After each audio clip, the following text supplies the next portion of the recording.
In the streets of a city of Haiti, a group of young children is seen walking to school, laughing and chatting about the previous day's lesson. But one of them, a girl in the back, is not smiling. She carries all the other children's books up to the school gates and then hands them out to their respective owners.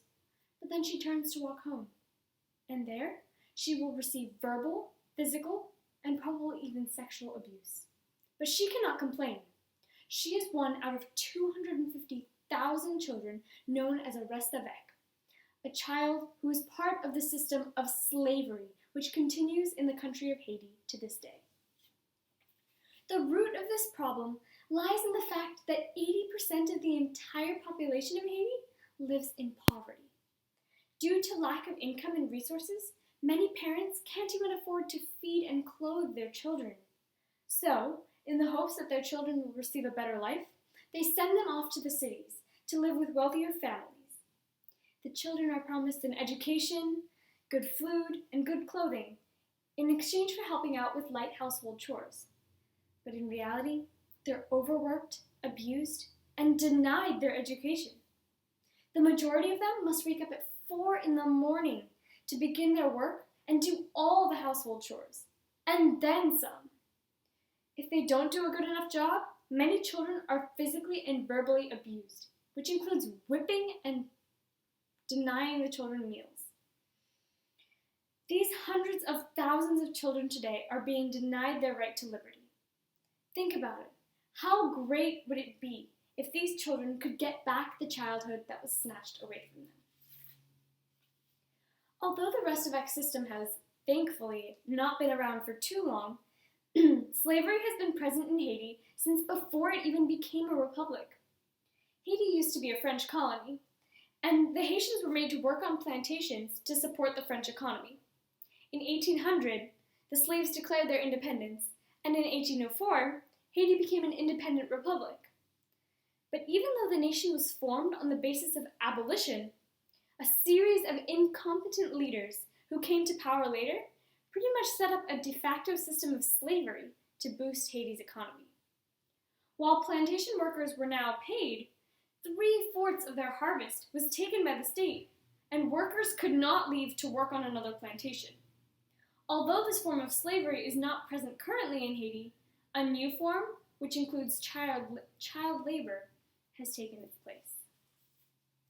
Despite the Haitian law passed in 2014, which made slavery officially illegal, nothing has truly been done to stop the terrible system. This is due to the corruption in the government. Officials are only concerned with their personal well-being. In fact, when Jean-Claude Duvalier took office in the 1970s, he spent $3 million on his wedding. And last year, in the middle of an economic crisis, his wife flew to Paris to buy designer clothes like fur coats, which can't even be worn in Haiti due to its tropical climate. In the meantime, Haiti's economic condition continued to worsen, with more people in extreme poverty and more children in the rest of X system. So, how can we end this horrible problem? My answer is through education. Educating the children, educating the adults, educating the community. We as high schoolers in Los Altos are always complaining about school, and I can't wait for school to be over.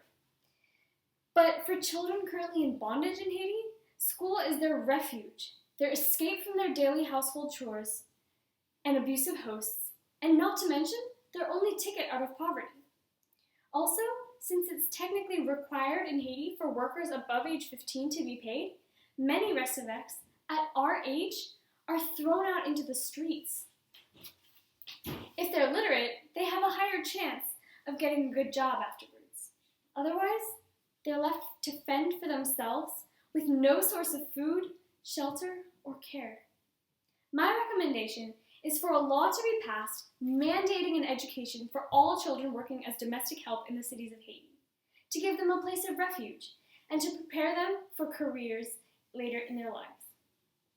It's also important that everyone in rural communities are educated in order to prevent future generations of children being sent to live as a slave. Through school, kids learn about the world around them, become aware of the horrors of the rest of X system, and gain important life skills. If these kids continue their education, they will have more opportunities for a higher paying job later in life. Education for adults must include information about the realities of the Restavek system and, as well, economic counseling to help increase income for farmers. 60% of the Haitian population are farmers, but only 27% of its income is from agriculture. Farmers should be trained to plant crops in the most efficient way possible and learn new agricultural techniques. These farmers need to be connected to businesses which will export their crops for higher prices so that rural families will no longer need to send their children away as slaves. Fortunately, organizations like the Restavek Freedom Foundation and Free the Slaves are working right now to make this recommendation a reality in Haiti. The RFF is partnered with over 50 schools to provide a free education for Restavek children. Now, while this gives children a break from their harsh work at home and prepares them for a career when they reach adulthood, the fact of the matter is that host families of their children still seriously overwork them, and the majority of Restaveks are prevented from attending school. Thankfully, Free the Slaves has had great results when working with small rural communities. In these villages, about 27% of children who were initially in the Restavek system are now back at home. Returned children have reported overwhelmingly that they feel so much happier being back with their families, and they're glad to be in school too. Finally, the sending of children into Restavek has decreased in participating communities. This evidence proves that educating the masses on the realities of the Restavek system leads to a positive change in the societal attitude towards sending their children to live as slaves with another family.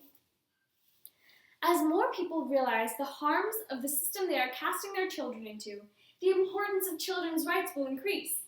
This will prevent children from being sent away as a slave and even stimulate many families to retrieve their children from bondage. As more kids are given the opportunity of education, those both at home and in bondage will gain knowledge, life skills, and the preparation they need to get a job as an adult. Economic counseling for adults will lead to increased income for families as a whole, and with it, the reduced need to send their children away. Imagine a future where children at home in rural Haiti do not have to worry about being sent into slavery. A time when children are no longer abused and denied their basic rights by those who are supposed to be caring for them. If my recommendations are carried out, parents will no longer have to send their children to cities as slaves, and we can see the end of the Restavek system once and for all. Thank you.